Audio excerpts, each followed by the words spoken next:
누가복음 6장 27절로 38절까지 말씀입니다. 우리 함께 화면을 보시며 한 절씩 교독하겠습니다.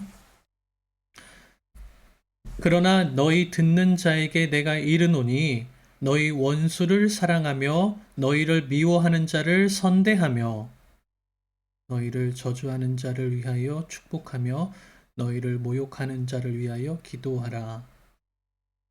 너희의 입뺨을 치는 자에게 젖뺨도 돌려대며 내 겉옷을 빼앗는 자에게 속옷도 거절하지 말라.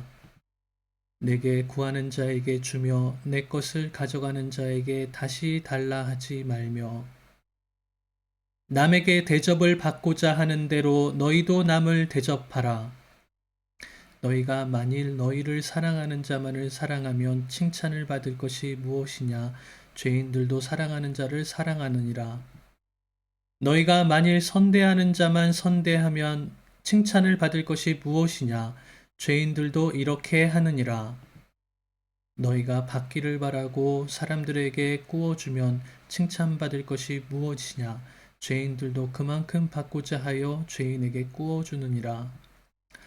오직 너희는 원수를 사랑하고 선대하며 아무것도 바라지 말고 꾸어주라. 그리하면 너희 상이 클 것이요 또 지극히 높으신 이의 아들이 되리니 그는 은혜를 모르는 자와 악한 자에게도 인자하시니라.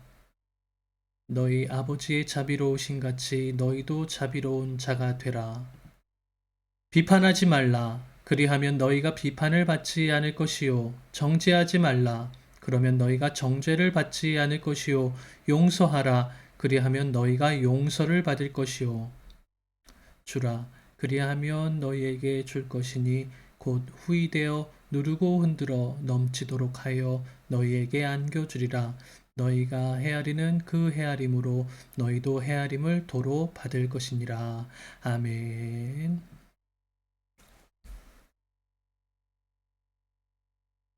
네, 오늘도 이렇게 영상으로 예배 드리시고 또 이렇게 교회 오셔서 예배 드리시는 모든 분들께 하나님의 은혜가 충만하시길 축복합니다. 자, 우리 좌우에 계신 분들 서로 보시면서 하나님은 당신을 참 사랑하십니다. God bless you 인사하도록 하겠습니다.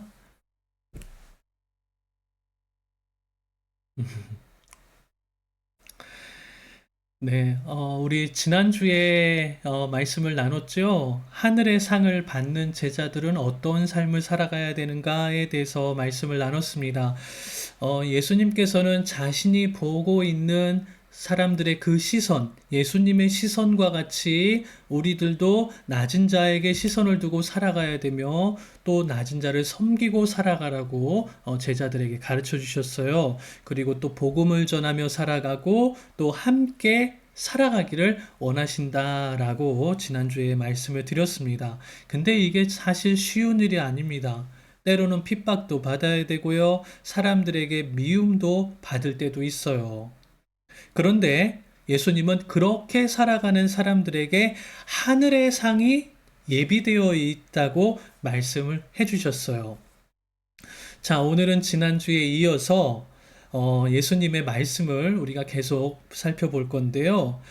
오늘 말씀은 하늘에서 있는 상만이 아니라 이 땅에 살아가면서도 우리가 누릴 수 있는 행복이 있다는 것을 예수님이 말씀하고 있는 것을 우리가 한번 살펴보도록 하겠습니다. 자, 예수님은요, 오늘 말씀에 읽어봤을 때, 제자들에게 말씀하신 그 내용을 가만히 보면요, 제자는 받으려고 하는 게 아니라 주면서 살아가는 사람들이라고 이렇게 말씀하고 계세요. 27절에서 31절까지의 말씀을 가만히 묵상을 하면요, 이 제자의 삶에는요, 받는 게 없어요. 다 주는 것이고, 빼앗기는 것이고, 손해보는 것들만 이렇게 나와 있습니다. 원수를 사랑해라, 미워하는 자를 선대해라, 저주하는 자를 축복해라, 모욕하는 자를 위하여 기도해라, 뺨을 맞으면 똑같이 때려라가 아니라 반대편을 돌려대라, 겉옷을 달라 하면 속옷까지 벗어줘라 등등. 아니 우리가 아낌없이 주는 나무도 아니고 예수님은요, 다 주라는 거예요. 이것은 세상의 관점에서는 너무나 다른 모습들입니다. 우리가 사는 이 세상, 양육강식의 세상은요, 강해야 살아남고요, 힘 있는 자가 권세를 누리고 아주 치열한 경쟁 속에서 승리하는 자들만이 존경받고 박수받는 그런 시대이죠. 내가 남들보다 뛰어나지 못한다면, 결코 내가 손해보는 그런 일들은 조금도 용납이 안 되는 그런 세상을 살아갑니다. 가끔씩 뉴스에 보면 그런 뉴스 있어요. 맥도널드에서 뭐 직원이 실수했는데 그 실수 가지고 막 이렇게 법적으로 따지고 보상을 받아야 되고 이런 일들도 일어납니다. 뭐 쇼핑센터에서 이렇게 걸어가다가 물기 때문에 넘어졌는데 그것을 가지고 모든 보상을 다 해달라고 이렇게 요청하는 그런 사람들도 있습니다. 가끔 이렇게 운전하다 보면요, 막 길이 꽉 막혀 있는 그런 데서 누군가가 내 앞에 끼어들려고 했을 때 그것을 안 끼워주려고 막 이렇게 서로 싸우고 길가에 멈춰서 창문 내리고 싸우는 그런 모습들도 보게 됩니다. 그런데 예수님의 오늘 말씀을 가만히 보면요. 제자들에게 그런 일들이 만약에 있다면 그냥 다 주래요. 넘어가지고, 받아주고, 또 이해해 주래요. 왜요? 그게 바로 제자의 삶이라는 거예요. 36절을 함께 보도록 하겠습니다. 36절의 말씀에, 자, 다 같이 읽어볼까요? 시작. 너희 아버지의 자비로우심 같이 너희도 자비로운 자가 되라. 자, 예수님의 말씀은요, 너희 아버지의 자비로우심 같이 너희도 자비로운 자가 되라 라고 말씀하셔요. 자, 이 자비라는 말은요, 하나님의 성품 중에 하나입니다. 하나님은 자기가 사랑하는 사람만 사랑하신 것이 아니라 모든 사람을 사랑하셔요. 물론 때로는 어떤 악한 자들을 하나님의 심판의 도구로 쓰시기도 하지만 하나님은요, 모든 죄인을 용서하길 원하시고 또 회개하고 자기에게 돌아오는 사람들을 끝까지 기다리시고 그들을 사랑하고 계세요. 자, 미국의 그 시카고에 가면요. 무디라고 하는 드와이트 무디라고 하는 목사님이 세운 무디 교회가 있습니다. 이 그림에 보시면 무디 목사님의 초상화고 옆에 보면 시카고에 현재 있는 무디 목사님 교회예요. 자, 밑에는 아주 옛날에 그 무디 목사님 사역하시는 장면을 이렇게 그림으로 그려놨습니다. 자, 이 무디 목사님의 세운 교회 예배당에는요, 강단 위쪽에 이런 글이 있다고 합니다. 하나님은 당신을 사랑하십니다. 라는 표어가 붙어 있었다 그래요. 어느 날, 이 옷차림이 아주 허름하고 껄렁껄렁해 보이는 어떤 사람이 교회 앞을 지나가다가 힐끗 교회 안을 쳐다봤다고 합니다. 그리고 그 표어가 보이는 거예요. 하나님은 당신을 사랑한다는 표어가 보인 거예요. 그걸 보자 이 사람은 막 욕을 하기 시작했대요. 아니, 나같이 못되고 이렇게 나쁜 사람은 저 말에 해당이 안 될 거야. 어떻게 하나님이 나 같은 악인을 사랑하겠어? 그런데 갑자기 그 순간 그 글이 마음에 들어오기 시작하면서 교회 안으로 들어가고 싶다는 생각이 들었답니다.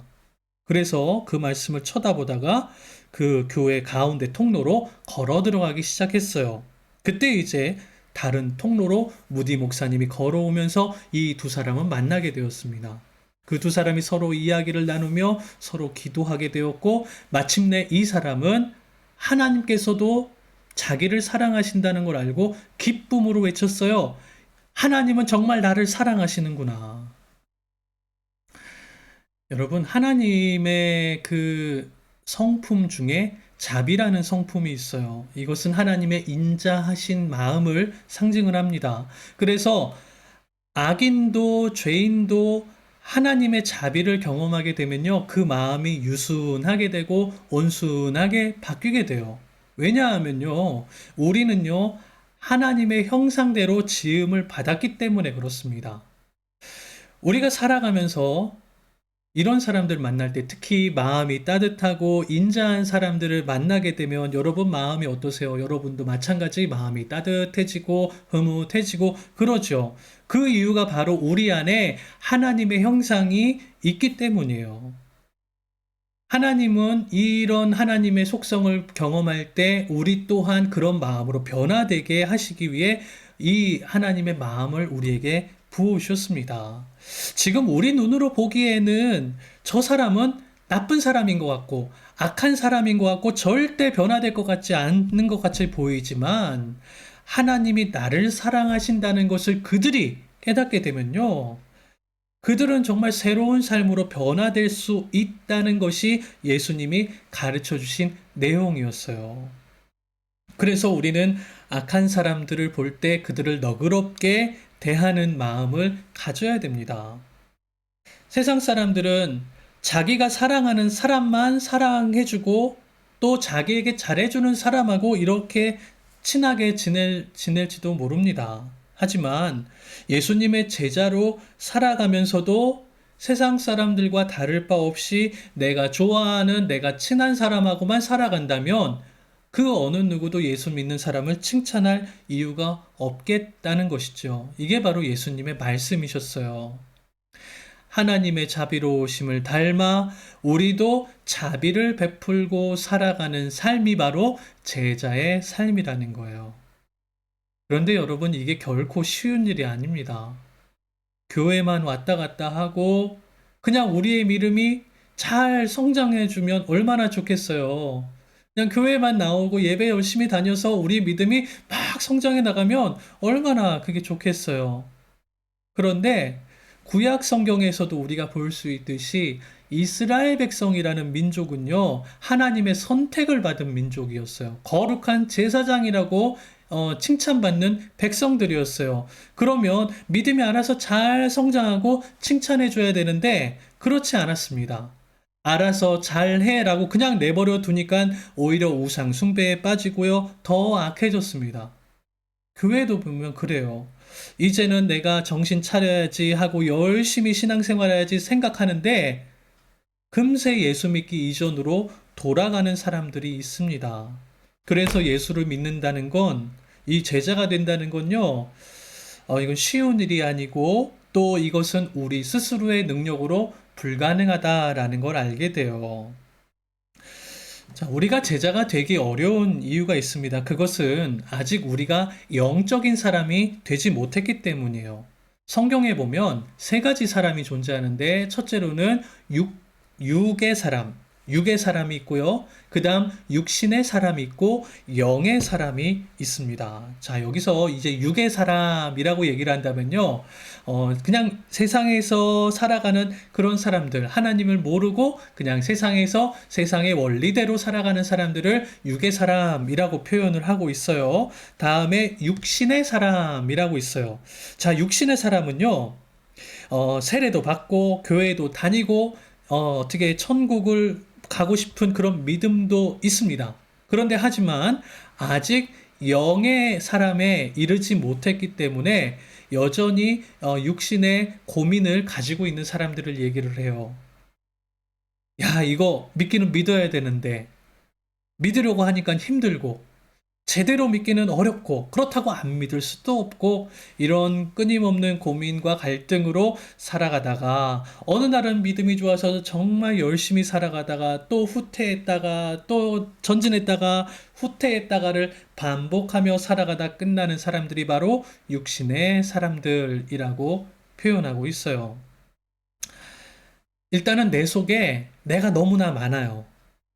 욕심을 부리는 나, 교만한 나, 원망하는 나, 절망하는 나, 이런 내 안에 내가 너무 많아서 어떤 때는 정말 잘해보고 싶은데 이게 잘 안 된다는 것이죠.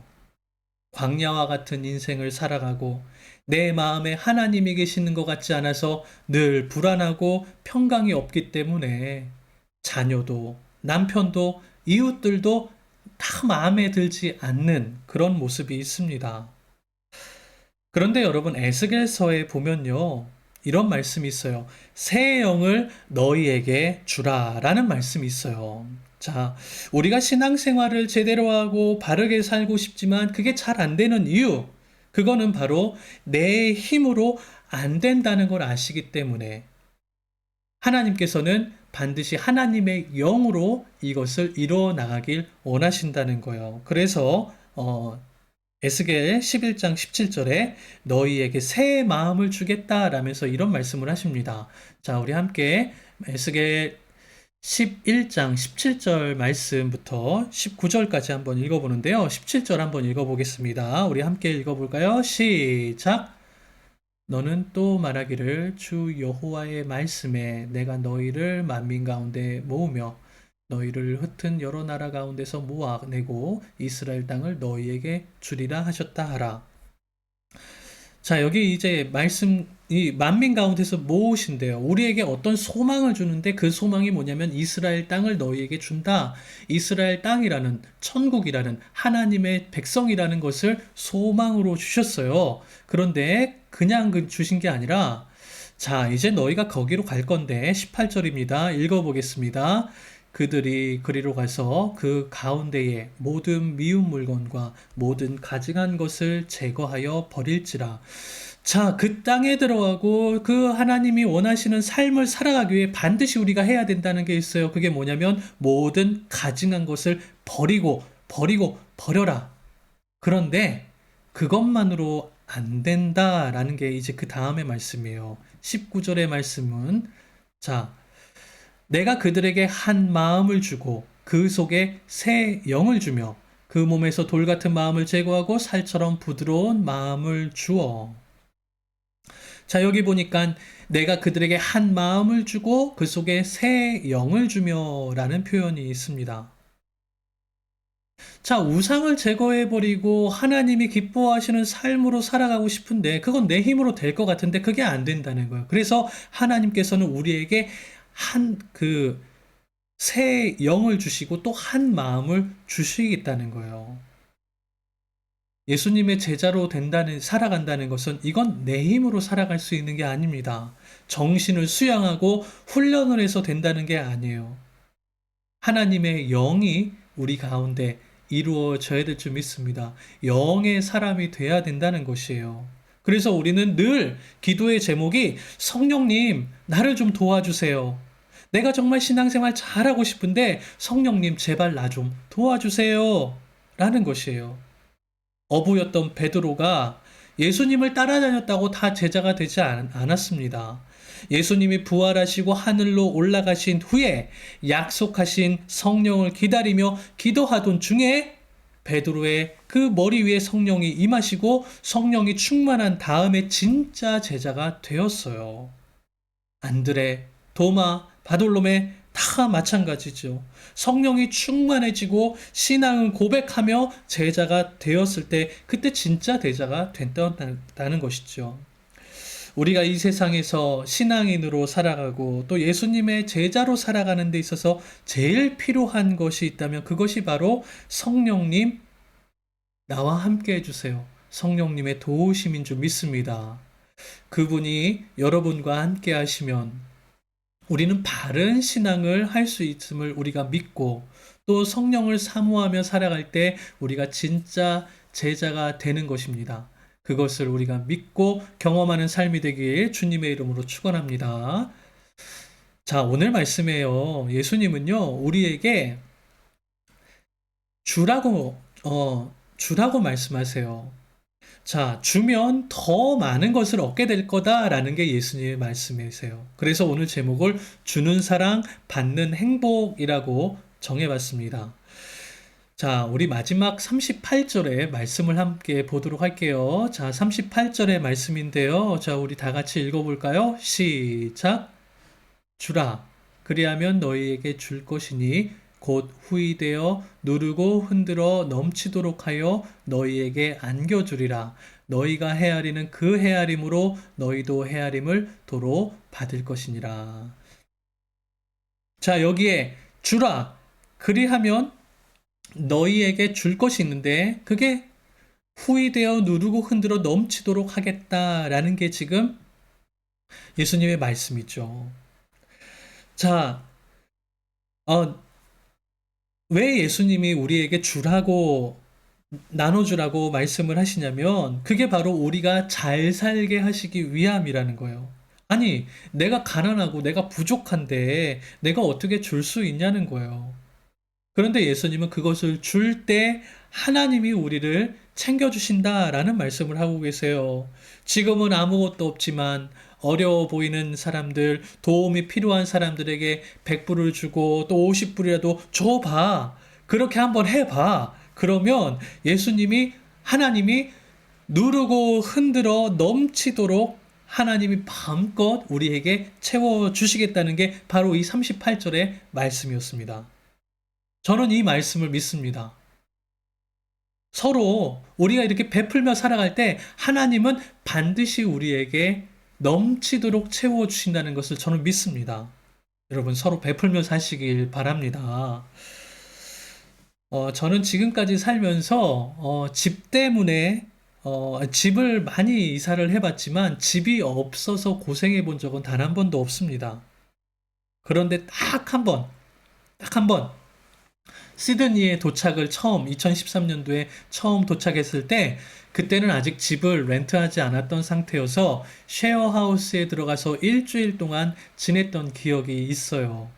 그때 이제 저희 둘째 기성이는 이제 젖병을 물고 이제 유모차 타고 다녔던 그때였는데, 저희가 이제 호주에 정착을 할 수 있도록 도와주셨던 그 분이 집을 구하기 전까지 이렇게 임시 쉐어하우스에서 지내라면서 숙소를 연결해 주시는데 그 숙소가 너무 허름하고 또 음침한 거예요.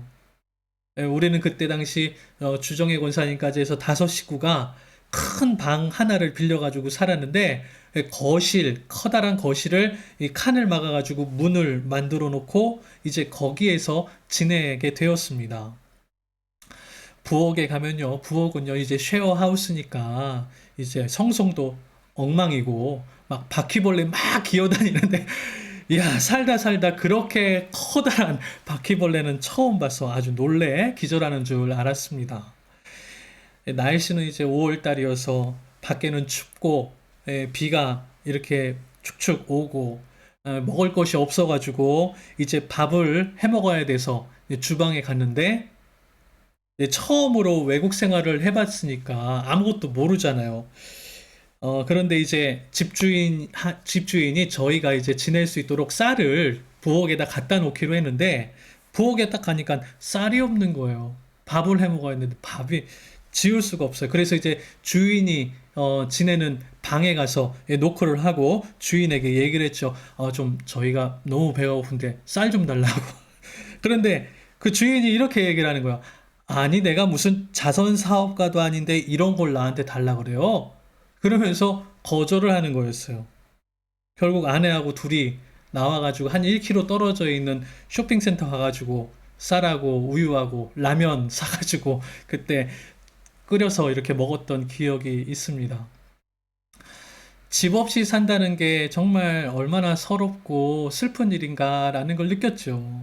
네, 그 이후로 지금까지 이제 호주에서 지내오면서 누군가가 호주로 처음 왔다거나 아니면은 그렇게 새로운 사람들 만날 때마다 이제 그때 생각이 참 많이 납니다.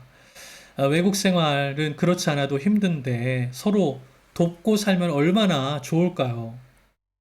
그래서 저희 집에 쉐어생을 받는다거나 아니면 교회에 누군가 새로 이렇게 만나게 되면요, 많이 베풀려고 했습니다.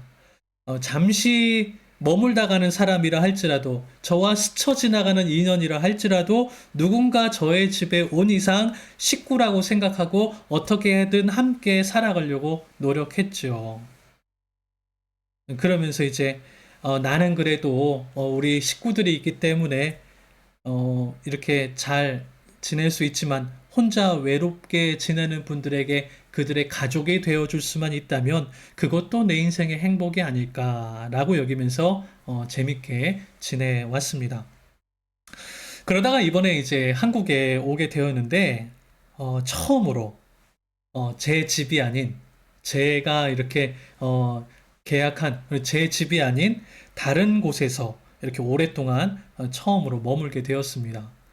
네, 벌써 7개월 가까운 시간을 한국에서 보내고 있는데 첫 3개월 동안은 선교사 숙소에서 머물기로 했기 때문에 괜찮았는데 한국에서 지내는 시간이 점점 길어져서 이제 숙소 연장을 해야 되는데 이미 예약이 꽉 차가지고 더 이상 연장을 못 해주겠다는 거예요.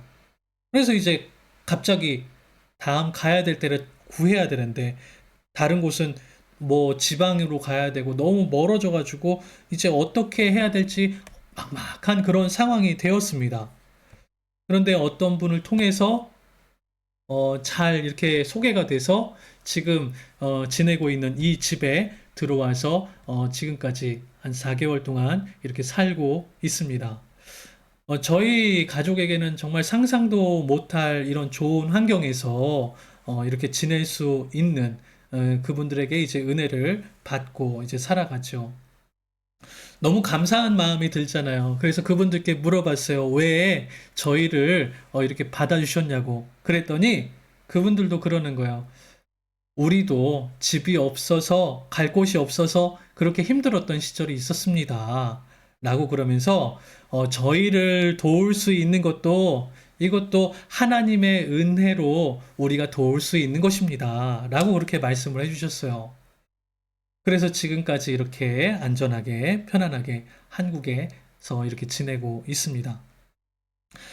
만약 시드니에서 제가 처음 만났던 그 사람을 통해서, 이 호주의 삶은 내가 무슨 자선 사업 하는 사람도 아닌데, 라고 그런 생각을 가지면서 내 것을 챙기려고 했고, 기브 앤 테이크라든지 계산은 정확하게 해야 된다며 만나는 사람들마다 다 계산적으로 대했다면, 하나님은 결코 저에게 이런 은혜를 베풀지 않으셨을 것입니다. 그런데 지금 이곳에서 내 인생의 가장 나그네처럼 갈 데가 없고 그렇게 어려운 상황에 처해 있을 때 오히려 하나님은 내가 베푼 것 이상으로 내가 했던 것 이상으로 누군가로부터 도움을 받을 수 있도록 인도하셨다는 것이죠. 여러분 제가 한 건 아무것도 없습니다. 그런데 하나님의 은혜로 이렇게 지낼 수 있게 된 것이죠. 이것이 바로 주라. 그리하면 너희에게 줄 것이니 곧 후이되어 누르고 흔들어 넘치도록 하겠다. 누르고 흔들어 넘치도록 안겨주시는 하나님이 계심을 믿으시기 바랍니다. 아멘. 자, 예수님이 제자가 되는 주는 삶의 첫 번째가 서로의 필요를 채워주라는 것이었다면 두 번째는요, 서로 사랑을 주라는 말씀이었어요. 자, 예수님은요, 원수를 사랑하라 그러세요. 자, 원수가 누구예요? 원수는 저 멀리 있는 러시아, 북한, 이런 걸 말하는 게 아닙니다. 원수는요, 내 이름을 잘 아는 사람들이에요. 나를 미워하는 사람, 내가 별로 가까이 하고 싶지 않는 사람, 그런 사람이 바로 원수라는 거예요. 오랜 세월 동안 쌓인 감정이 있는 사람들, 오랜 세월 동안 뭔가 마음의 답답함이 해결되지 않는 그런 껄끄러운 사람들이라는 거예요. 이민생활 하다 보면 특히 이런 경우가 많이 생겨나죠. 어차피 안 보면 그만이다 라고 생각하고 여기는 사람들도 있을지 모릅니다. 그런데 예수님이 그러시는 거예요. 오늘 그런 사람들도 사랑할 수 있겠냐라고 말씀을 하시는 거예요. 여러분, 원수를 사랑하는 거 가능하시겠어요? 쉽겠습니까? 잘 안 됩니다. 성령님이 내 안에 오셔서 그들을 사랑하는 마음을 주지 않으시면은 원수를 사랑하는 거 웬만하면 사랑의 마음이 생기기 쉽지 않습니다. 그런데 예수님께서 너희 제자들 이제 원수를 사랑해라 라고 하신 말씀은 그것은 우리에게 그 사람을 사랑하는 그 마음을 성령을 통해서 받고 이제 너에게 그 부담을 가져다 줬던 그 사람들하고 이제 한번 하나가 돼서 맞춰서 살아보면 어떻겠냐라는 그 말씀이라는 거예요. 맞춰서 살아가는 거. 처음에는 부담스러워서 가까워가기 어려웠지만 예수님의 말씀은 그들의 눈높이에 맞추고 그 낮은 자의 눈높이에 시선을 두고 그들에게 다가가서 그들에게 맞춰주고 살아가라는 게 예수님이 원수를 사랑하라는 말씀이에요. 집안에서도 보면 부모와 자식 간의 관계에서도 너희들은 나한테 맞춰야 돼. 아니면 애들이 뭐 이렇게 서로 제발 나한테 맞춰달라고 이렇게 요청하는 그런 이야기가 있다 보면 서로 갈등이 쌓일 수밖에 없다는 거죠. 내가 먼저 맞춰가고 내가 먼저 이해하는 그 능력이 바로 사랑이라는 마음이에요. 예수님께서 원수를 사랑하고 하신 이 말씀은요, 우리에게 불가능한 일이 아닙니다. 예수님은 우리가 할 수 있기 때문에 말씀하신 거요, 하신 거고, 예수님도 당연히 그렇게 사셨고, 성령님을 통해 우리에게 그 능력을 심어주길 원하고 계세요. 그래서 우리는 이렇게 기도해야 됩니다. 예수님, 저는 사랑할 능력이 없지만, 이젠 사랑하며 살기를 원합니다. 예수님, 저의 생각을 이끌어 주시옵소서. 이제는 맞춰 살아갈 수 있는 삶이 되길 원합니다. 이렇게 주님에게 기도하며 주님의 그 말씀을 살기로 결단하는 것이 바로 제자의 삶의 출발이라는 것이에요. 자, 너희가 다 나한테 맞춰. 내가 맞으니까 이 나한테 따라와. 이렇게 하는 것은 세상의 방식입니다. 그런데 이제는 하나님, 제가 맞추겠습니다. 성령님, 나에게 능력을 주시옵소서. 이렇게 고백하며 나아가는 게 제자의 삶이라는 거예요. 여러분, 교회도 마찬가지입니다. 여기 옆에 계신 분들, 우리 서로를 보시면서 내가 당신께 맞춰가겠습니다. 이렇게 고백하는 그런 공동체가 바로 교회의 공동체라는 거예요. 우리가 서로를 향해 먼저 맞춰주고 또 배려하고 칭찬해주며 살아가는 것. 그게 바로 원수를 사랑하고 너희를 미워하는 자를 선대하고 너희 저주하는 자를 축복하라는 말씀의 뜻입니다. 이 말씀은 너희를 미워하는 자들을 쏙 빼고 그러지 말라라는 거예요. 먼저 가서 착하게 대하고 먼저 가서 사랑을 주고 그렇게 살아가라.